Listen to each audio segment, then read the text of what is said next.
Latitude Media, podcast at the frontier of climate technology. In the clean energy world, it seems like everybody is talking about virtual power plants right now. But the concept isn't new. It actually dates back almost 30 years to the late 1990s, when an energy economist outlined how a virtual utility could flexibly integrate distributed resources from third parties for the benefit of the grid. There was actually a symposium held in Saratoga Springs, New York, the result of 4 years of work on this concept. The term virtual power plant, or VPP, took hold in the early 2000s, and that's when pilot projects emerged in Europe that tied together combined heat and power systems, fuel cells, wind parks, and hydro plants into a top-down dispatchable system. And the software was really starting to get better at that time, and this was a demonstration that you could create really effective software to manage all these distributed systems. But in recent years, as rooftop solar, customer-sited batteries, electric cars, smart thermostats, and electric water heaters have made their way into millions of homes, and power electronics and software to control those assets has gotten way, way better, VPPs have taken on new shape. Some people in the industry, they don't love the term, preferring to use distributed power plants instead. But VPPs stuck, including at the U.S. Department of Energy. We accept it. We use it. We've moved on. So I can imagine a group of you in a conference room somewhere taking a vote about whether to use distributed power plants, virtual power plants. Is that how it went forward? Someone banged the gavel and said, virtual power plants it is. It was a hallway conversation where, we said, oh, man, I can just see the headlines now. The haters are saying, it's virtual, it's not real, we can't rely on it. We may have influence at the Department of Energy, but we didn't think we had so much influence we could erase the term VPP from the market. Jen Downing is an engagement officer at the DOE's Loan Programs Office. That's the organization that provides debt financing to groundbreaking clean energy projects. Jen led a major effort last year to craft a plan for how the department can help the VPP market scale. And the agency has thrown support behind projects, including a $3 billion partial loan guarantee to Sunnova for 568 megawatts of rooftop solar and batteries that are tied together. There are a couple reasons why DOE is focused on this slice of the industry. One is that all the enabling tech is already here, or mostly here, today.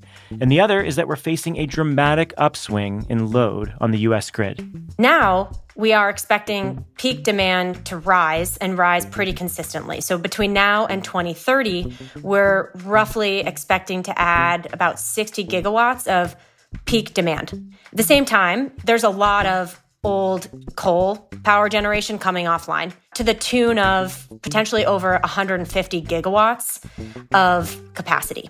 That adds up to 200 gigawatts of peak demand by the end of the decade.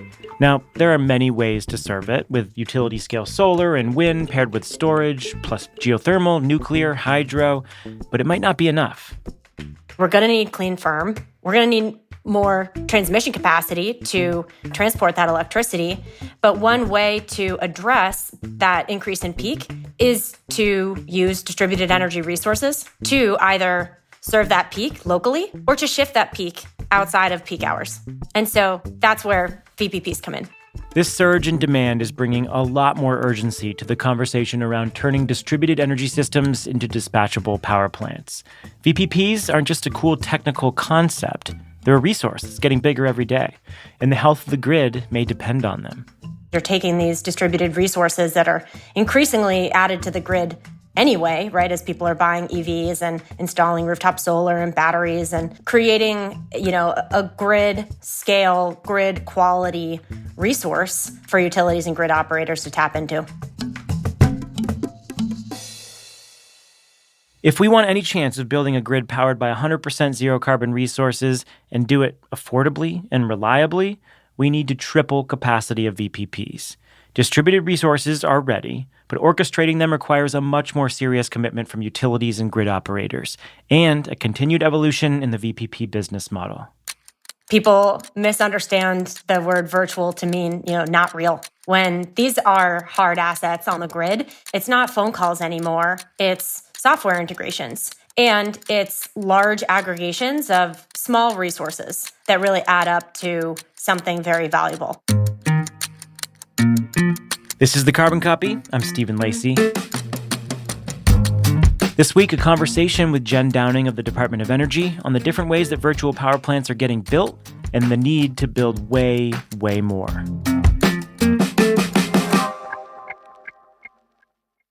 America's green banks are preparing to unleash a wave of capital for clean energy. The Greenhouse Gas Reduction Fund invests a historic $27 billion in projects nationwide. This could mobilize up to $150 billion of private capital for solar, storage, efficiency, and electrification in underserved communities.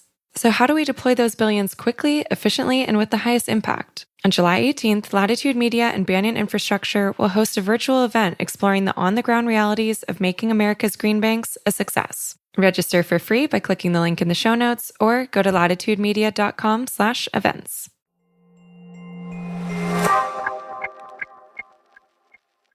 To understand the potential benefits of virtual power plants, it's helpful to compare them with the status quo. So to frame out our conversation, Jen and I walked through two different scenarios for utilities that are facing new loads, maybe from a lot of EVs or a data center or new manufacturing plants. And we started with an example of a vertically integrated utility that owns power plants, poles, and wires. And this utility decides that it will meet the new demands on the system the same way it always does, with a peaking power plant that burns fossil gas. So I think the traditional approach is let's add peaking capacity. They're going to need the transmission and distribution line capacity and all of the distribution equipment, substations, feeders, transformers, et cetera, to handle that new peak. And that's a lot of investment and, a timeline associated with procuring all of that equipment and siting it and installing it as well. That also means that if you are serving higher peaks without doing anything to smooth that load, if you look at the average utilization of your asset base, that peaker plant may turn on for 5%, maybe 10% of hours of the year. And you're increasing the capacity of your transmission distribution lines to serve that higher peak. But then on average across the year, they're running at maybe 20, 25% utilization rates. It's really inefficient. I mean, we've spent $1 trillion or so, roughly, rounding that number, to build and maintain the grid that we have. In any other context, any other industry, we would want to maximize uptime of that machine, right? Why do we think about our grid any differently? What's the second utility doing that is investing in distributed power plants or virtual power plants? Walk me through that potential scenario. Sure. So a utility who wants to explore the potential for a virtual power plant to serve that increase in demand, they would take a look at the distributed energy resources that the DERs that are already on their grid, and they may also forecast adoption rates. And what that looks like is, taking a look at your commercial industrial base, who has flexible load that's, pretty well understood kind of sector by sector. You would look at EV adoption rates. You'd look at rooftop solar. The DOE's national labs have tools to allow you to kind of forecast adoption rates and understand what types of assets are on the grid. And they would look at what kind of capacity can I get from these distributed resources? And then they would consider, okay, well, how am I going to orchestrate that? So a utility could, do what National Grid and Eversource are doing in New England and through their Connected Solutions program. And this is, what's known as a bring your own device program. They say, hey, as long as you have this set of brands of smart thermostat or of water heater or of battery, you can enroll in our program and we'll pay you for shaving peak. And through Connected Solutions, those utilities have access to megawatts of capacity that help them shave peak so that they are less reliant. In this case, it would be, on ISO New England's energy markets on peaker plants. And then what are the cost and reliability outcomes for these different scenarios? The utility choosing the peaker plant invests in the concrete and steel in the ground. And they are investing in the transmission lines and they're paying for the poles and wires. They are paying for natural gas fuel every time they need to burn it. On the other hand, the utility who is choosing the virtual power plant, it could be 60% cheaper overall. This is based on a Brattle study that was done. Great study, by the way. And I think what's striking is, the savings potential for a utility.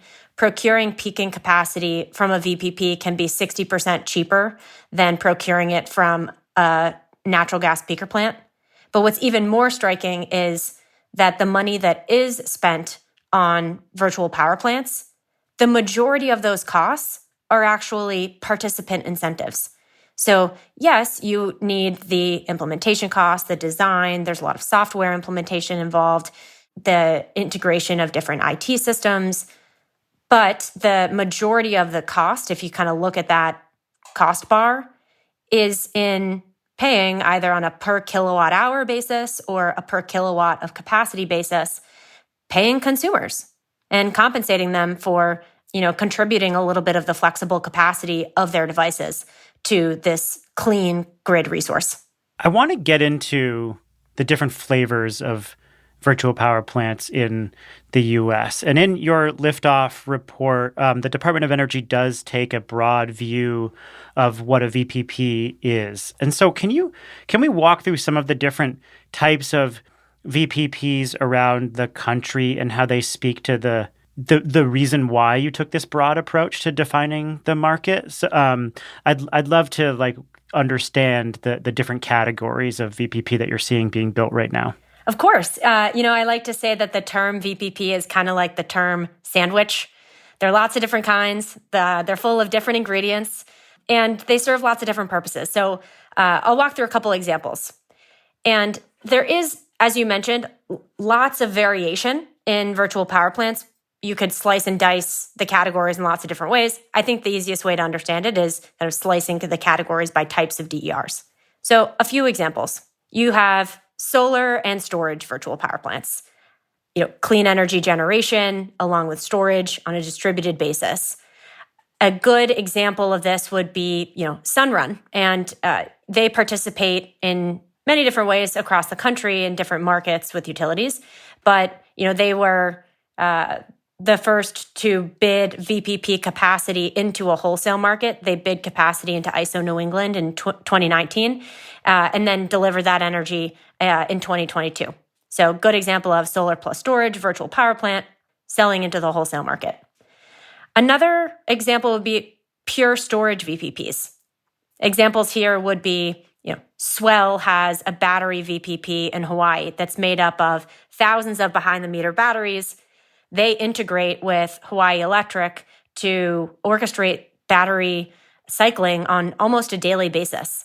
They charge when the sun is up, they dispatch during peak evening hours, and they also provide fast frequency response. And that really supports Hawaiian Electric's operations overall. Another example of a pure battery VPP is what Green Mountain Power is doing with their batteries, where they have chosen to offer batteries to their customers at a low cost instead of procuring that capacity from peaker plants. And Green Mountain Power has saved millions of dollars and provided backup power for their customers while increasing the resilience of their grid. Another type of example of VPP is managed EV charging. So essentially, the VPP provider reschedules the charging of your EV to smooth that load over time. So an example of this here might be, WeaveGrid is a VPP that provides managed EV charging programs. They're working with utilities like PG&E in California, Salt River Project, to help reduce strain on their distribution systems and smooth that load. Other examples that are more traditional would be, commercial and industrial flexible demand. VPPs like C-Power, Voltus, AutoGrid, Virtual Peaker, they are orchestrating flexible demand for peak shifting. And then you have smart thermostat programs. Lots of hardware players are getting involved here, like Google Nest or Ecobee. And then water heaters as well. So if we take this broad definition of VPPs that DOE has outlined, which is an aggregation of these distributed resources, which includes, as you have said, solar, behind-the-meter batteries, electric vehicles and chargers, water heaters, smart buildings controls, C&I loads, and you're orchestrating all these DERs together. What kind of capacity do we have in this country? Well, depending on how you define it, we have about 30 to 60 gigawatts of capacity in VPPs today. Why that wide variation? That's huge. What changes in definition brings you from 30 to 60 gigawatts? Well, we took a look at numbers across utilities and their demand response programs. that was around between 25 and 30 gigawatts. We also looked at demand response operating in wholesale markets, and that was also around 25 to 30 gigawatts. And we know that there's a bit of double counting there. At the same time, it doesn't capture everything. And because if you have these kind of ongoing flexibility programs that aren't categorized as DR, we knew that the data wasn't capturing everything. So 30 to 60 gigawatts was our kind of best estimate. And how much do we actually need to meet the expected load growth that's coming? Well, we have the need to serve 200 gigawatts of new peak demand between now and 2030. And at the same time, we have an incredible amount of DER capacity coming online. So, and I can put some numbers to that in a second. What that adds up to is an enormous opportunity for that DER capacity to be aggregated into VPPs to serve that peak demand. Now, we're not saying we're going to get every last smart thermostat, every last battery, right? But if we can triple the capacity of VPPs between now and 2030, we could serve 10 to 20% of peak load nationally through virtual power plants. And if we did that, because they are a lower cost solution, we'd be saving about $10 billion per year. Okay, so then do we actually have the distributed energy resource capacity to support all that? We will. We are about to experience a tsunami of DER adoption across the United States. And the way we think about that is across three different categories of DERs. Those that generate electricity, so think, rooftop solar or fuel-based generators. DERs that consume electricity at flexible times, so think, EV chargers or commercial and industrial loads or electric water heaters. And then DERs that store electricity, so behind-the-meter batteries or even EVs. With these DERs, we are experiencing a higher and higher capacity addition every year. So with DERs that generate electricity, we're getting about 20 gigawatts added to the grid each year. In 2025, that's going to increase to about 35 gigawatts added to the grid by 2030. If you look about, and that's nameplate, right? If you look at flexible demand of electricity, we're adding about 4 to 6 gigawatts of flexible demand to the grid each year in the form of smart thermostats, water heaters, and commercial and industrial load. Now, roughly, 4 to 6 gigawatts of flexible demand is the equivalent of about 50 peakers worth of flexible supply per year added. And then you have about 5 to 15 growing to about 25 gigawatt hours of behind-the-meter battery capacity added to the grid each year between now and 2030. Now, those are enormous numbers, but they pale in comparison when you take a look at the capacity coming online in the form of EV chargers and EV batteries. So between now and 2030, we're adding roughly 20 to 90 gigawatts of charger demand per year. And on the battery capacity side, we're adding hundreds of gigawatt hours of capacity. Now, to be clear, not every car is plugged in all the time. And when they are plugged in, they're not always charging. And not all of that charging is flexible to be shifted over time, right? You stop at a Tesla supercharger on a road trip, you're not going to want to wait an hour because there's a grid event. But even if a fraction of that capacity is available to virtual power plants, that's an enormous amount of capacity that could be used to make the grid more efficient.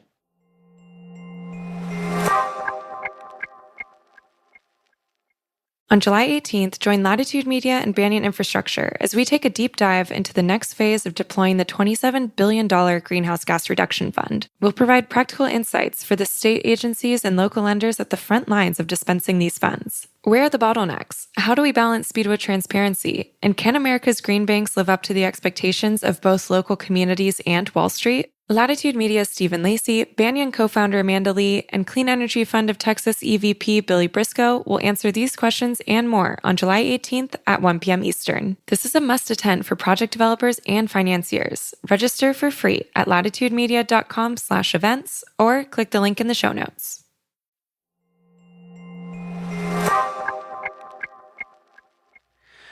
I want to talk about how these services are going to be controlled and bid into the market. But I'm kind of interested generally about the utility landscape. If we've got all these DERs coming online and we've got all this potential to serve this load more efficiently, if we go back to the tale of two utilities that we outlined in the beginning of this conversation, certainly there are utilities that are sort of thinking about procurement. They're building pilots. They're learning from those pilots. But there are a ton that, if you look at their procurement plans, like they just want to build a bunch of new gas plants. And I'm curious if you can characterize the industry broadly, like how much of the industry is thinking about VPPs and its future procurements, and how many of them are just like ignoring it.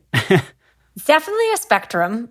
We have somewhere around 5,000 different utilities or load-serving entities across the United States. And, some are more forward-thinking and sophisticated. Others, as you mentioned, want to stick to traditional tools in their toolkit. I'll mention a couple examples of the forward thinkers. And, this isn't a DOE endorsement. This isn't, things I've picked up in our LPO pipeline, but it's just through my conversations with utilities in writing the liftoff report, have seen a lot of great leadership across the country. So different forward-thinking utilities are taking different approaches to implementing VPPs. And you're seeing a lot of different partnerships and different business models. You might have a utility who wants to procure VPP capacity in a similar way that they would procure peaking capacity from a peaker plant. And so sometimes this is referred to as, a turnkey VPP, where a utility issues an RFP that says, hey, give me this many megawatts. It needs to deliver on these hours of the day. And then it's up to a provider to find that load on the grid or work with customers who want to adopt distributed energy resources and give them the incentives to do so. You have other utilities who are building programs in-house where they are signing up the customers themselves. They may be working with their state energy offices who are giving incentives for adopting clean devices. I think what's happening in Massachusetts is actually a really interesting example. I'll name names here, and this isn't a DOE endorsement, but you have, National Grid, a big investor-owned utility. They've built their Connected Solutions VPP, which is a bring your own device program. The Massachusetts government offers customers discounts or cheap financing for things like smart water heaters and batteries that can then enroll in the Connected Solutions program. And then you have the Massachusetts regulator, the DPU, running what they call their Clean Peak program that offers compensation for shaving peak. And they have a distribution circuit multiplier where if you use DERs on constrained circuits to shave that peak, you get double the compensation. So there you're actually getting the locational value of the DER on the grid, in addition to the bulk power system value of avoiding peakers, Massachusetts having clean energy goals that helps them reduce emissions. And the utilities, their role is to actually orchestrate the VPP in line with how they're operating the grid itself. Let's talk about the point of control for these virtual power plants. Like, will there be one dominant point of control? And I'm thinking about two different scenarios. One where the utility controls the devices, and the other is as the aggregators are bidding these assets together and then bidding them into wholesale markets when eventual rules come together in wholesale markets. Do you see either of those points of control dominating in the future? It is interesting. The way that I think about the dichotomy that you set up is, will VPPs sell to utilities, right? If I'm Voltus, C-Power, Virtual Peaker, Swell, it is my best bet to write a bilateral contract with a utility, or is my best bet to bid into a wholesale market that has implemented FERC Order 2222. I think when you have virtual power plants bidding into wholesale markets and earning a price that represents the value to the bulk power system, it's an incomplete price because it's not taking account of the value to the distribution grid. And when you have a utility contracting with a virtual power plant, a distribution utility, they can take into account what the value is of deferring investment in a substation because they can flex the demand behind that substation, right? And so you're getting not only the avoided peaking power cost at the wholesale level, you're also getting the value of deferring an investment in your distribution grid.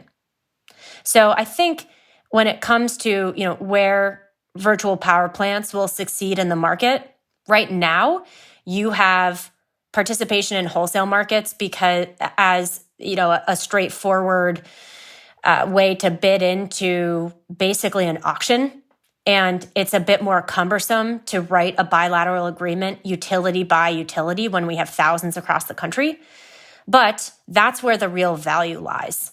And so I think what you'll end up seeing is utilities recognizing the value that they can get out of these VPPs and procuring VPPs directly. Now, will the utility be, hitting the button on every individual battery? I don't think it's, in their core competency to be optimizing around customer experience. They want utility scale resources. And so you'll see utilities contracting with these platform players who have lots of experience managing heterogeneous portfolios of assets, almost like playing Tetris, right? With flexible loads of different shapes and sizes and, fitting them all together into, one brick that a utility can choose just in the same way that they, their utilities traders would choose a utility scale asset. So the simple answer is it depends. And you mentioned, which is obviously the case in something this nuanced and complicated, you did mention FERC Order 2222, which is really important here. All the way back in 2020, FERC issued this order, and it basically said that regional grid operators need to be able to create rules that allow distributed resources, all the stuff we've been talking about, can bid into these wholesale markets. And it's up to the independent system operators to implement. And so that could help VPP providers offer these services on a regional level. But the ISOs have been slow in creating the rules of engagement here. So I'm just curious, where we are regionally with adoption of FERC Order 2222, and what are the consequences if it's really slow to roll out? I mean, some are delaying and saying it's really complicated. And then if we do get it right and we start to see sort of the rules come together, what's the upside if they meet the order? Yeah, I think at the very kind of basic fundamentals, when you're allowing VPPs to participate in your markets, you have more supply. So that's, supply of capacity. Where you have capacity markets, it's supply of energy, it's supply of ancillary services.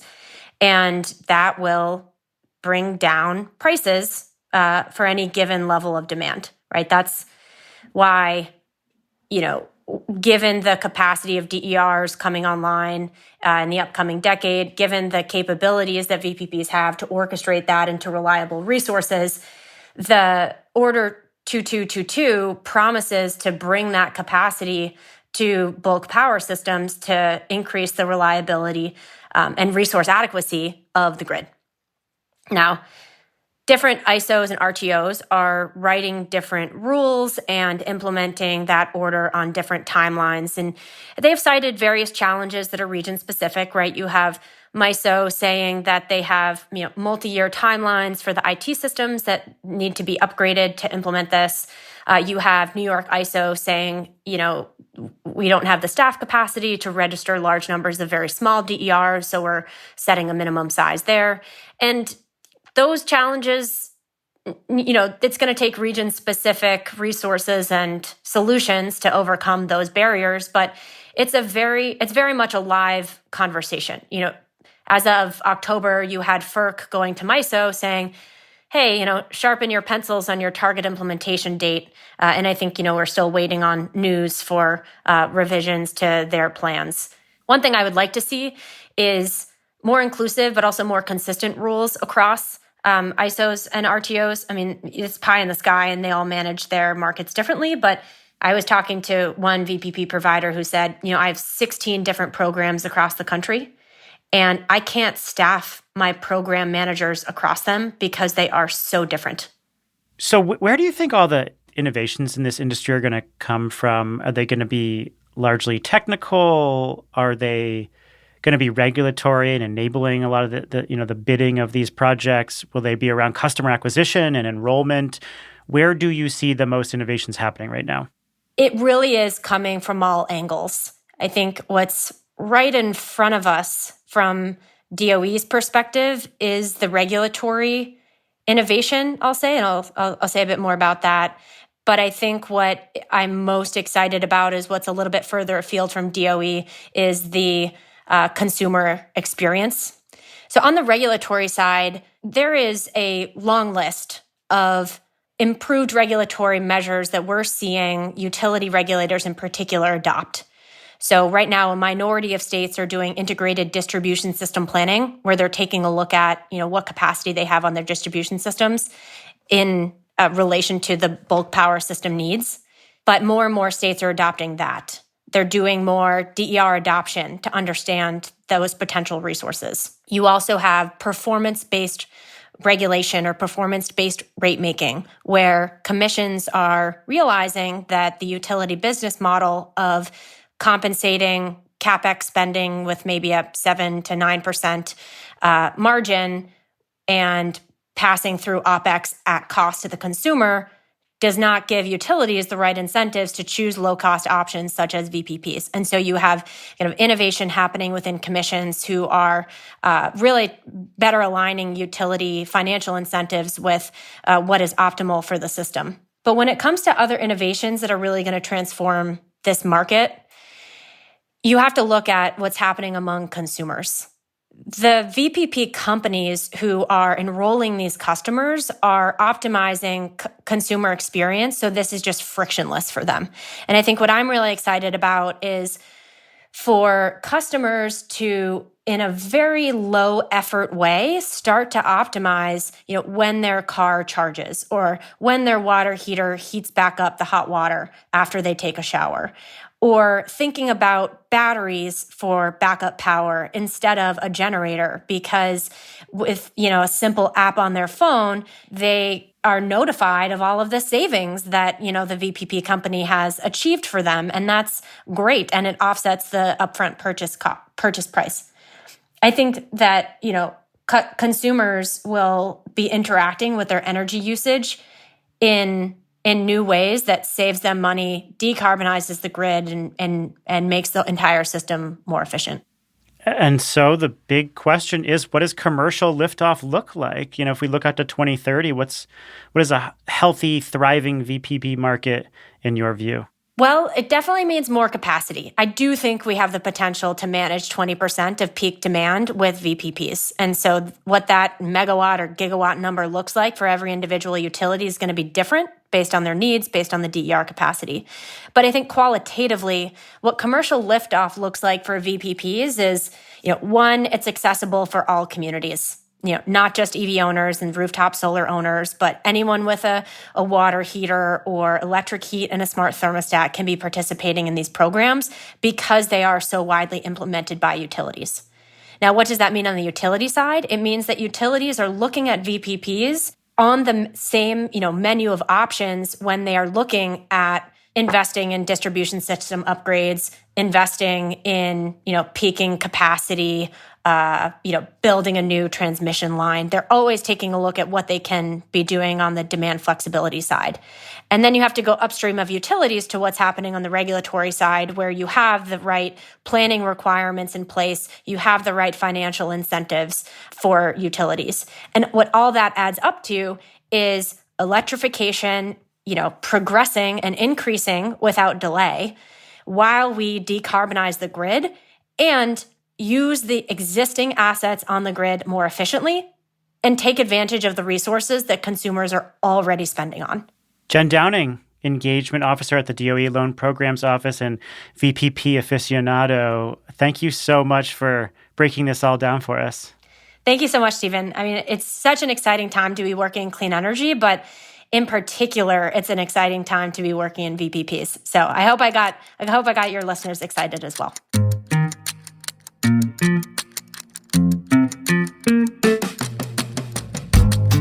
That's going to do it for the show. The Carbon Copy is a production of Latitude Media. It's produced and written by me, and Sean Marquand is our technical director. He mixes the show and wrote our theme song. Go to latitudemedia.com. You will find a transcript of this show and all our back catalog episodes, show notes with links, and you can just get all our stories that inform our coverage. We've got a ton of stuff going up every single day, and you can sign up for our newsletter to get it compiled in your email box. We're supported by Prelude Ventures. Prelude backs visionaries accelerating climate innovation that will reshape the global economy. Learn more about their portfolio and investment strategy at preludeventures.com. And spread the word about the show anywhere you spread the word about things. Whatever social media that you're using, we're active on LinkedIn and X, and I know people are moving over to Blue Sky, and wherever you are having conversations, we would love to be a part of it. We will catch you next week. Thanks for being here. I'm Stephen Lacey. This is The Carbon Copy.